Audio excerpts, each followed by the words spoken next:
میں اس وقت اسپتال میں موجود تھی اور میرے ہاتھوں میں جو رپورٹس تھی انہوں نے میرے پاؤں کے نیچے سے زمین کھینچ لی تھی۔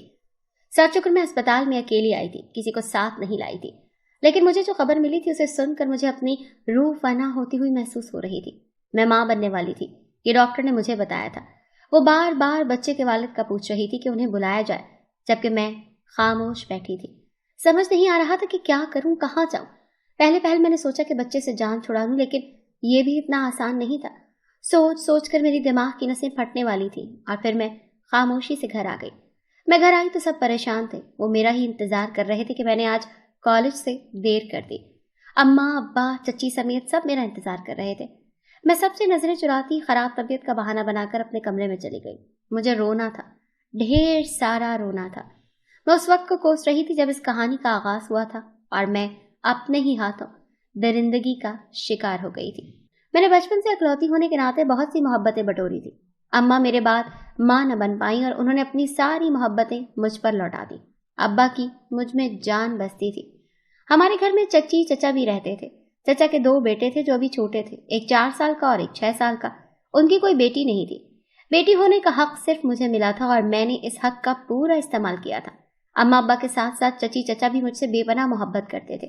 میں نے اکلوتی بیٹی ہونے کے خوب فائدے اٹھائے تھے، لیکن میں اس بات سے بے خبر تھی کہ آنے والا وقت کس قدر برا ہو سکتا ہے۔ چچی کے بھتیجے کی شادی تھی، میں ان کے ساتھ گئی تھی۔ وہاں میں کسی شوخ رنگ تتلی کی طرح اڑتی پھر رہی تھی اور پھر اس شخص کی نظریں مجھ پر پڑ گئیں جس نے بعد میں مجھے کہیں کا نہ چھوڑا۔ خیر، شادی سے آنے کے بعد میں پہلے جیسی نہیں رہی تھی، بالکل ہی بجھ سی گئی تھی۔ میں سب کچھ برا لگنے لگا تھا کیونکہ چچی کے چھوٹے بھتیجے پر میرا دل آ گیا تھا اور پھر جب میں واپس آئی تو میرا کہیں دل نہیں لگتا تھا۔ اور پھر وہ طوفانی رات آئی جس نے میرا سب کچھ مجھ سے لوٹ لیا۔ ابا کے دوست کی بیٹی کی شادی تھی، انہوں نے دوسرے شہر جانا تھا۔ میری انہوں نے بہت منتیں کی کہ رخسار تم بھی ساتھ چلو، جبکہ میرا دل ہر چیز سے اچاٹ ہو چکا تھا۔ میں ہرگز وہاں نہیں جانا چاہتی تھی، میں بس گھر رہنا چاہتی تھی۔ اماں ابا چلے گئے اور پھر 2 دن بعد چچی کے ابا کا ایکسیڈنٹ ہو گیا۔ چچی بھی اپنے مائکے چلی گئی، اب بس میں رہ گئی تھی اور چچا۔ اگلی صبح اماں ابا نے واپس آ جانا تھا۔ اس رات طوفانی بارش ہوئی، ایسا طوفان آیا تھا جو سب کچھ بہا کر لے گیا۔ میں نے اپنے اور چچا کے لیے چائے بنائی۔ چچا کو چائے دینے گئی تو انہوں نے میری زرد رنگت کی طرف دیکھتے ہوئے پوچھا، کیا ہوا ہے تمہیں؟ طبیعت ٹھیک ہے نا؟ میں نے کہا ہاں میں ٹھیک ہوں۔ چچا کے چہرے پر پریشانی تھی۔ انہوں نے کہا کہ اپنے کمرے کا دروازہ مت بند کرنا۔ میں نے غور سے چچا کے چہرے کو دیکھا اور پھر پلٹ آئی۔ چائے پیتے ہی میں بے ہوشوں کی طرح سو گئی۔ صبح میری آنکھ کھلی تو مجھے عجیب سا احساس ہوا۔ بولنے کی آوازیں آئیں۔ میں نے اماں کی آواز سنی۔ میں اٹھنا چاہتی تھی لیکن جسم اتنا درد کر رہا تھا کہ اٹھا ہی نہیں گیا۔ اور پھر اماں میرے کمرے میں آئیں، لیکن جیسے ہی وہ کمرے میں داخل ہوئی ان کی خوفناک چیخ ابھری۔ ان کی چیخ سن کر میں جھٹکے سے اٹھ بیٹھی اور تب مجھے احساس ہوا کہ میں رات کو جیسے سوئی تھی میری حالت ویسی نہیں تھی۔ میرے کپڑے کئی جگہ سے پھٹے ہوئے تھے اور میں نے اپنی چیخ روکنے کے لیے منہ پر ہاتھ رکھ لیا۔ میں اپنا سب کچھ ہار چکی تھی، کچھ بھی نہیں بچا تھا۔ میری عزت، میرا وقار، میرا مان، کچھ بھی نہیں۔ اماں جھٹکے سے میری جانب بڑھی اور مجھے چادر اوڑھائی اور وہ پھٹی پھٹی نظروں سے مجھے دیکھ رہی تھی اور رو پڑی۔ ان کے رونے کی آواز سن کر ابا بھی کمرے میں آ گئے اور پھر تو جیسے طوفان آ گیا۔ میری حالت سے ابا سب سمجھ گئے اور میں تو جیسے پتھر ہو گئی۔ وہ مجھ سے بار بار پوچھ رہے تھے کہ آخر ہوا کیا ہے، یہ سب کس نے کیا، لیکن میں کیا جواب دیتی؟ مجھے تو خود نہیں پتا تھا۔ میں تو رات کو سوئی تھی اور اب اٹھی تھی۔ میری رنگت زرد پڑ چکی تھی اور پھر مجھے چچا کی بات یاد آئی۔ انہوں نے کہا تھا کہ دروازہ کھلا رکھنا۔ میرے منہ سے ایک دم پھسلا کے چچا۔ اماں ابا نے چونک کر مجھے دیکھا۔ انہیں تو جیسے یقین ہی نہیں ہوا تھا۔ دونوں کے چہرے کا رنگ فق ہو گیا۔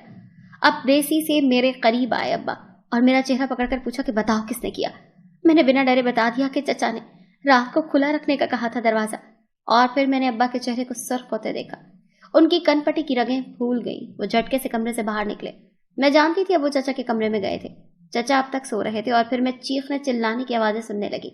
اماں اپنا سینہ پیٹتی روئے جا رہی تھی کہ کتنا بھروسہ کیا تھا چچا پر اس نے اپنے ہی گھر میں، کتنی شرمناک حرکت کی تھی۔ میں تو جیسے پتھر کی ہو گئی۔ ابا نے چچا کو گریبان سے پکڑا اور انہیں صحن میں لے آئے۔ چچا ہوش میں نہیں تھے۔ انہیں ابا کے آنے کی خبر نہیں ہوئی اور پھر ابا نے چچا کو مارا، خوب مارا۔ چچا انکار کرتے رہے کہ میں نے ایسا نہیں کیا، لیکن سب جانتے تھے گھر میں اور کوئی نہیں آ سکتا۔ میں جب صحن میں آئی تو چچا میری حالت دیکھ کر خاموش ہو گئے۔ ان کی آنکھوں میں بے یقینی تھی اور پھر شرمندگی امڑ آئی کہ انہوں نے کیسا گھناؤنا کام کیا تھا